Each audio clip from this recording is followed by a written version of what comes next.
Congressman Collins, great job in the chair. You're going to be a fabulous Secretary of the VA, and you have my support. You're a Georgia Bulldog fan, but you know that's okay. I mean, not everybody can be a Go Tiger. Go Dogs. Listen, I've been concerned because there's such a backlog in terms of people applying for VA disability benefits from whatever program there is. It just doesn't happen. And when it finally happens, sometimes the person's dead. Now, when I speak to people and read about the use of artificial intelligence, someone says it's the perfect bureaucrat. That once you set on the facts, it can process in a tremendous amount of information next to instantaneously and come up with the same decision based upon the same set of facts over and over and over.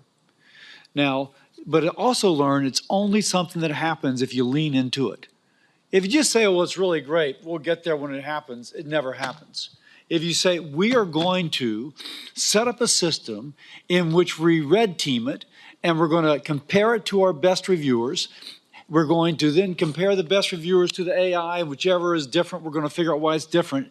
And if the AI is not as good, we're going to continue to refine it until we can scale it. And a VA, a veteran, does not need to wait for his or her benefits. What do you think about that vision? I wish it wasn't being presented as such a novel concept, because it's really true. We can do that, and as you from your medical profession and looking at why are we not using AI in the benefits of IT to actually take, especially from the benefit perspective, and take the ones that are, you know, quote, easy, the ones that match the box, that we can get out of the way so that we can actually still hands-on those that are a little bit more difficult. Here's some numbers that maybe I'm sure you're familiar with and this committee is familiar with, and I'm proud of. Under President Trump and the previous administration, the backlog on the benefits cases got down to 65,000, I believe. In the past 4 years, there's been 130,000 billion added to the budget and almost 70,000 employees. And right now there's a 265,000 backlog, down from almost, I believe, double that.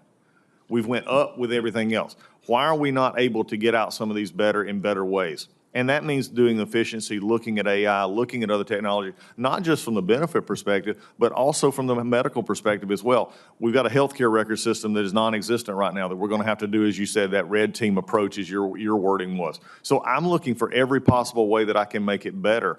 Why would I be satisfied for a system that is old and outdated or non-existent when my goal and my purpose and my mission is to take care of a veteran? Now, let me suggest, because one thing that happens here is that the agency says, give us the money and we'll come up with a system. And then 2 years later, and then 2 years later, and then 2 years later, till you finally pull the plug.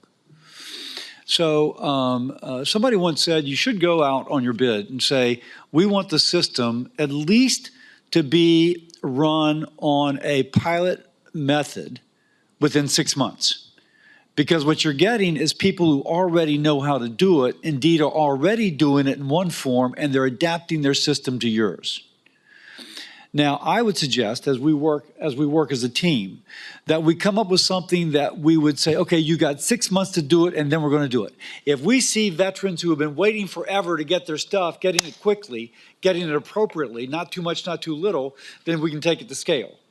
But other agencies have just taken the money, and it's become a black hole. So thoughts about that?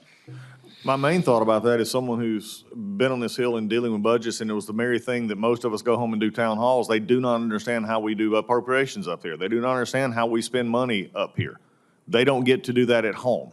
They don't get to do it with their own budget. So when we tell them, oh, we're spending money but show nothing for it, that's something that's a foreign concept, and I think it's fostered the distrust that we see. So for me, setting deadlines is the only way you get things done. Setting deadlines and appropriate measures and metrics are the way you get things done.